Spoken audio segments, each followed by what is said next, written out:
all, welcome to Mom's Kitchen from Anjani's Wonder World. ఈ వీడియోలో జొన్నలతో గుగ్గిళ్ళు ఎలా చేయాలో చూద్దాము. దీనికోసం ముందుగా జొన్నలని 12 గంటలు నానబెట్టాలి. అంటే సాయంత్రం చేసుకోవాలంటే పొద్దున్నే నానబెట్టాలి. పొద్దున్నే చేసుకోవాలంటే ముందు రోజు సాయంత్రమే నానబెట్టాలి. అలా నానబెట్టిన జొన్నలని ఒక 2-3 సార్లు శుభ్రంగా కడిగి 1 గ్లాస్ జొన్నలకి 1.5 గ్లాసు నీళ్లు పోసి కుక్కర్లో పెట్టి ఉడికించాలి. కుక్కర్ ఒక 10 విజిల్స్ వచ్చేంత వరకు ఉడికించాలి.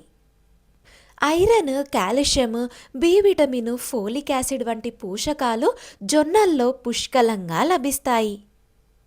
ఇక్కడ చూస్తున్నారు కదా, ఇలా మెత్తగా ఉడకాలి. ఈ జొన్నలని ఉడికించిన తర్వాత మాకు నీళ్లు మిగలలేదు, కానీ మీకు ఒకవేళ 10 విజిల్స్ వచ్చాక కూడా ఇందులో వాటర్ ఉంటే ఆ వాటర్ని వడకట్టేయండి. జబ్బు పడిన వారు త్వరగా కోలుకోవడానికి జొన్నలతో చేసిన పదార్థాలను పెట్టడం ఎంతో మంచిది. నెక్స్ట్ ఇప్పుడు ఒక ప్యాన్ తీసుకొని 1 టేబుల్ స్పూన్ ఆయిల్ వేసి అది వేడెక్కిన తర్వాత ఎండుమిర్చి, పల్లీలు, శనగపప్పు, మినప్పప్పు, ఆవాలు, జీలకర్ర వేసి వేయించాలి.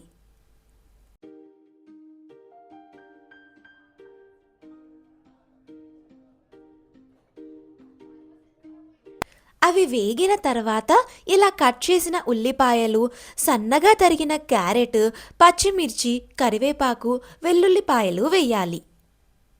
ఉల్లిపాయలు, వెల్లుల్లిపాయలు ఆప్షనలే అండి. మీకు కావాలంటే వేసుకోవచ్చు, లేకపోతే లేదు. పచ్చిమిరపకాయలు కూడా మీరు తినే కారానికి సరిపడా వేసుకోండి. తాలింపులో వేసినవన్నీ వేగడం కోసం కొద్దిగా ఉప్పు వేయాలి. అలా ఇందులో వేసినవన్నీ వేగిన తర్వాత ఇందాక ఉడికించి పక్కన పెట్టిన జొన్నలని ఇందులో వేయాలి.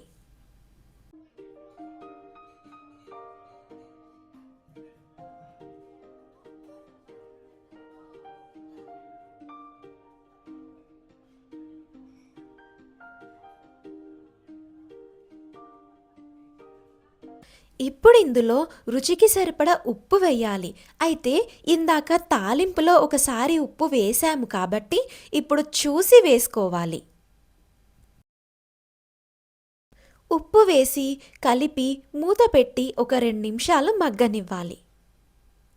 అలా మగ్గిన తర్వాత చివరగా ఇందులో కొత్తిమీర వేసుకోవాలి. ఇందులో కావాలంటే నిమ్మకాయ రసం కూడా వేసుకోవచ్చు.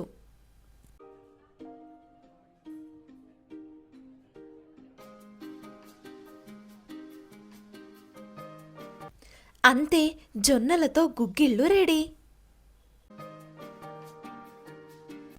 Thank you for watching the video. Do like, share and subscribe.